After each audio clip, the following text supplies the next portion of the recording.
Welcome to the program Global Weekly News, serial number 74. Comrades, this series deals with the international situation. It tells about the miseries under capitalism. It also tells about the struggles by the toiling masses all over the world. I think this series should be taken into the consideration by our younger generations also. You can use Bluetooth so as to give a better effect. Thank you, comrades. Global Weekly News, serial number 74. First, accidents in the Himalayan region. Former Deputy Mayor of Shimla, Tikandar Banwar, had expressed his views on the frequent accidents in the Himalayan region. Briefly, we will look into his views.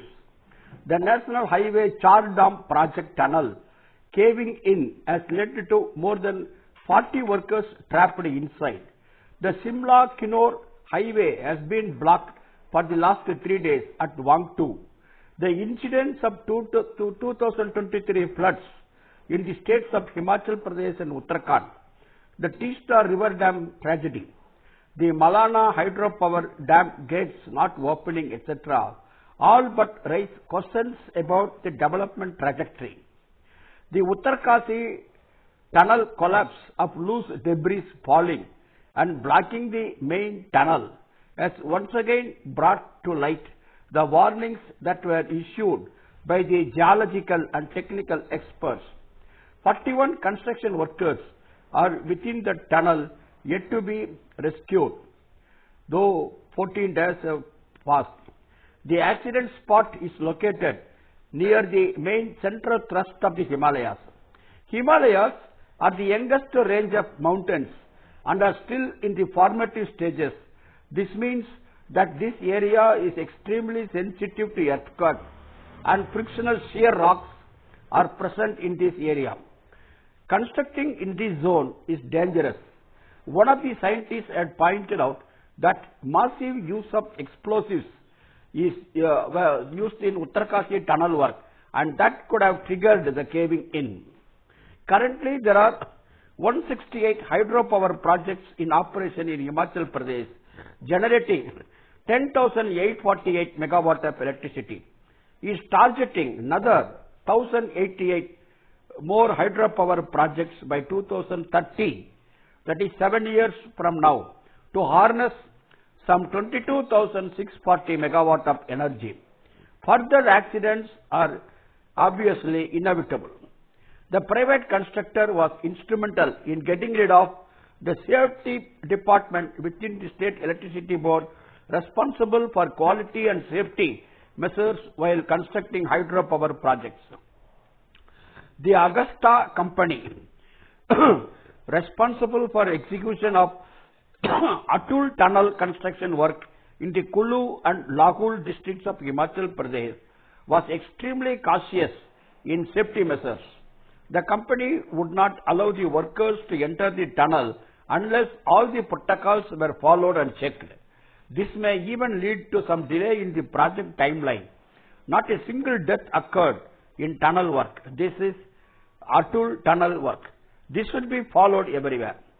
Central government is emphasizing the use of the Himalayas as a utility for profits in the forms of hydropower potential, tourism, mineral wealth, forest resources, etc. Comrades, now let us have a look at the political crisis in our neighboring country, Bangladesh.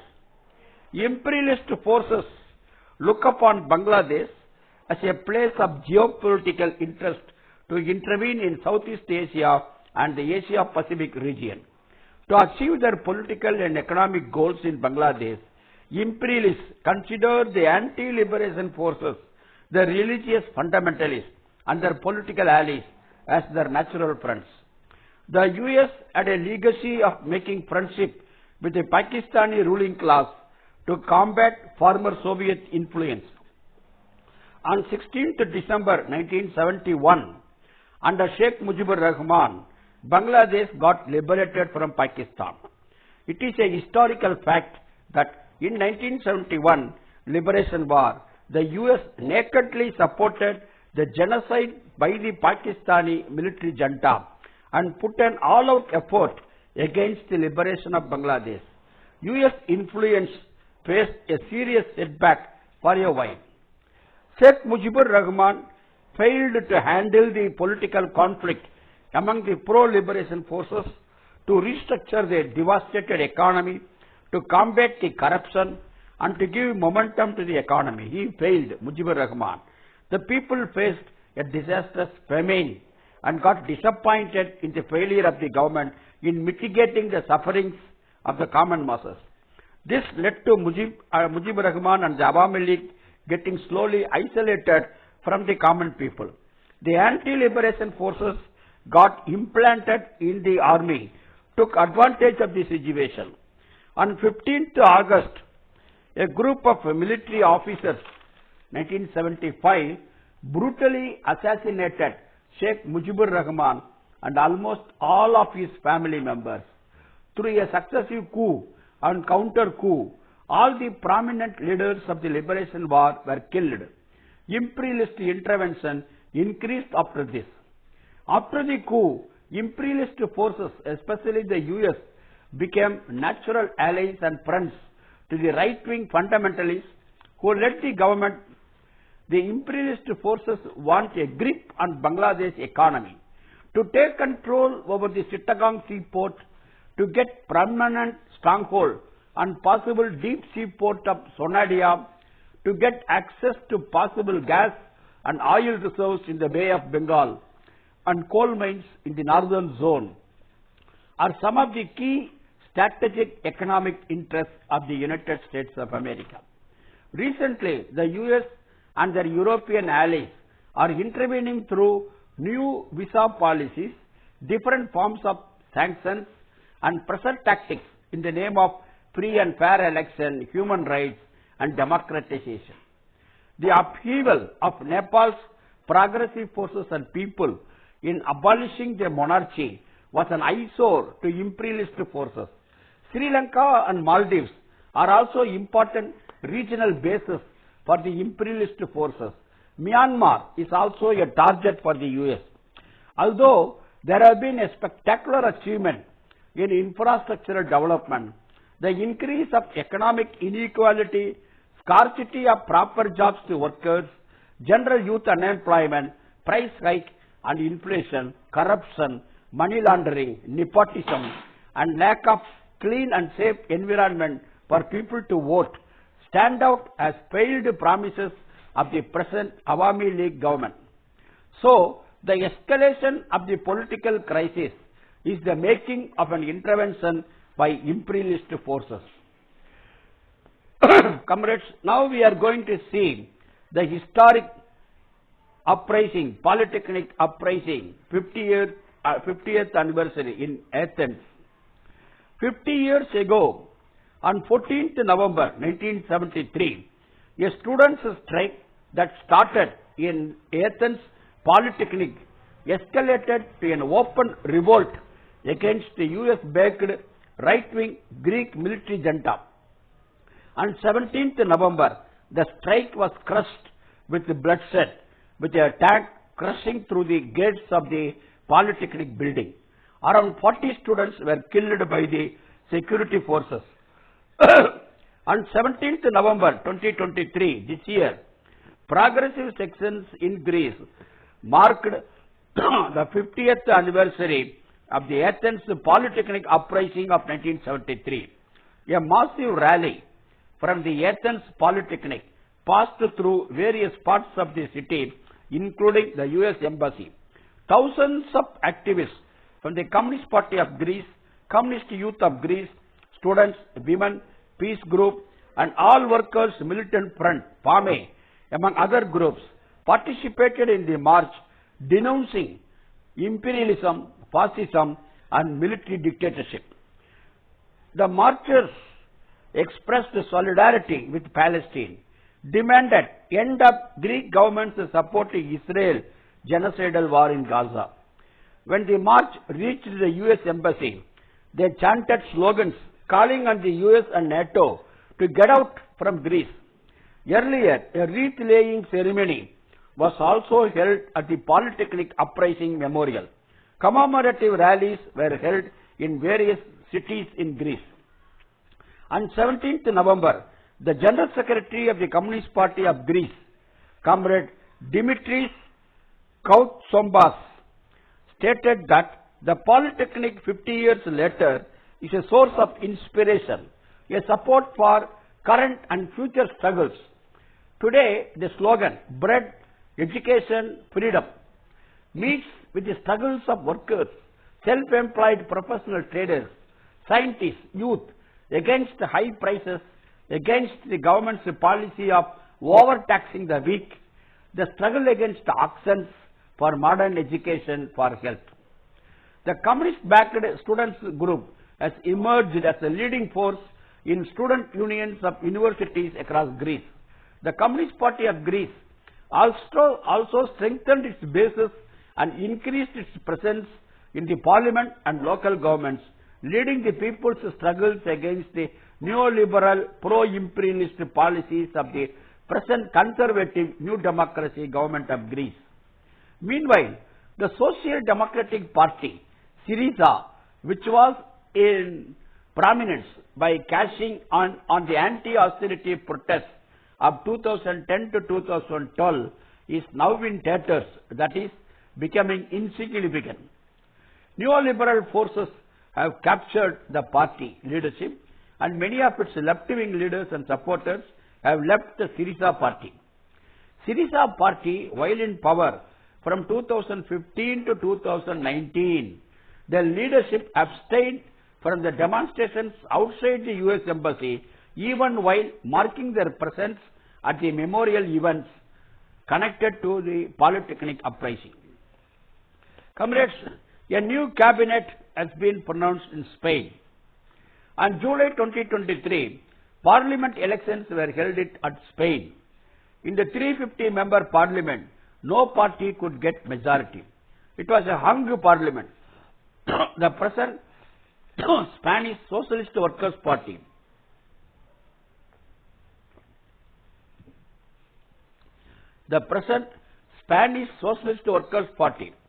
led by the Prime Minister Pedro Sanchez, got 31.7% votes and secured 121 seats only.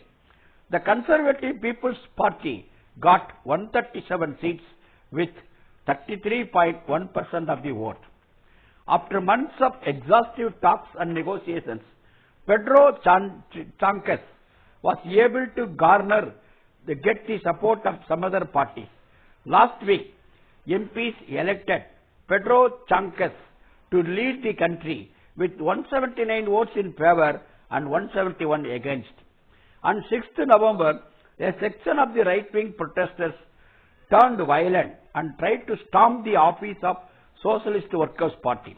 The leadership of the Socialist Workers' Party and Communist Party of Spain denounced the attack. On 20th November, Pedro Sanchez announced his new cabinet comprising 22 members, 12 of whom are women. The majority of the ministers are from the Socialist Workers' Party, while the leftist Sumar group, including the Communist Party of Spain, received 5 positions in the cabinet. So, 5 cabinet members out of 22 cabinet members are from left group. The leader of the Communist Party of Spain stated that working together in the left unity spaces is the guarantee to continue advancing transformations that improve the lives of the working class. The destabilizing attempts of the right wing have failed. We are fighting for more rights and more freedoms for the social working majority, starting by raising the minimum wage. Comrades, in Sudan, for more than 8 months, there is an internal civil war going on. Let us see the effect of that internal war. Sudan is the 3rd largest country in Africa. The war between the Sudanese armed forces and the rapid support forces is continuing for more than 8 months from 15th April onwards. Thousands have died due to this internal war. Sudan's healthcare system has collapsed due to attacks and shortages. 60 lakh people were displaced due to the internal war. The displaced people live in overcrowded camps, schools, dormitories and mosques. With little or no drinking water supply in shelters, people have to buy water carried for distribution in unsafe conditions on donkey carts. There are no adequate toilets. UN Security Council described Sudan as the world's largest displacement crisis-facing country. Malaria, dengue and measles have already killed hundreds and infected thousands, threatening millions. Cholera is spreading at a dangerous rate. Comrades, now we go to Argentina, a South American country. In the recent period in Latin American countries, we have been seeing the coming back of the left into prominence. There are leftist presidents in Chile, Bolivia, Peru. There was a coup in Brazil, etc. But now, in Argentina, a South American country, unfortunately, the rightist forces have captured power. Let us look into it. In the South American country, Argentina, second round of presidential elections held on 19th November, far-right candidate Javier Milei was victorious by getting 55.7% votes. The opponent, center-left Sergio Massa, could get only 44.3% votes. Javier Milei will take office as president on 10th December.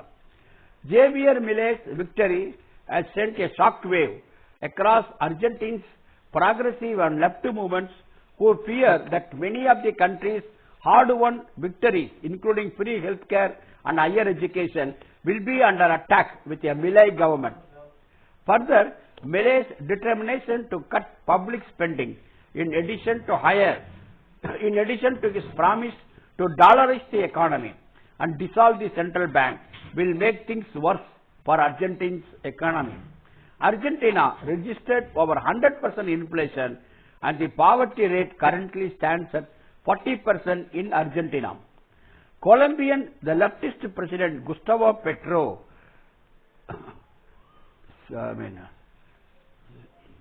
saluted Milei's victory but added, "The extreme right has won in Argentina. It is the decision of your society. Sad for Latin America, and we will see. Neoliberalism no longer as a proposal for society. It cannot respond to humanity's current problems." Javier Milei has taken a pledge to cut all relations with China, Brazil, and stated that, "I don't make deals with communists."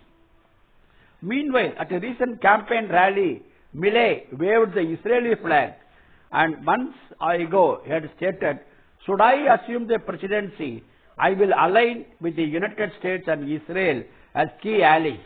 Argentine embassy in Israel will be shifted from Tel Aviv to Jerusalem." Comrades, now we go to see Israel-Hamas war.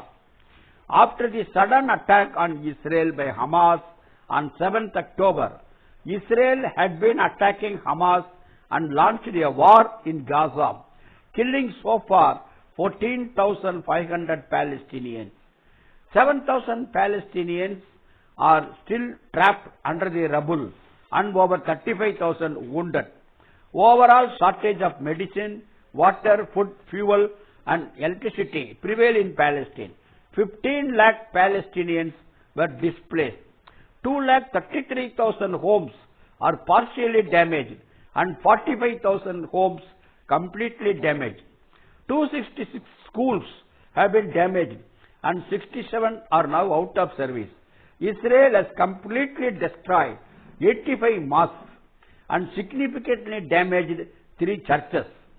The steadfast, the firm resilience and resistance of the Palestinian people had delivered a 4-day pause. Pause means interim ceasefire. It is not a permanent ceasefire in the ongoing genocide by Israel. International pressure on Israel, the anxiety and struggle of the relatives of hostages held by Hamas, etc. led to this interim ceasefire.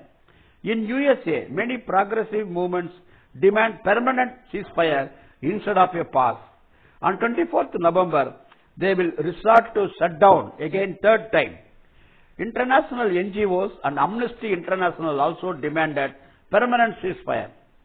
Comrades, BRICS, that forum had an online meeting on 21st November.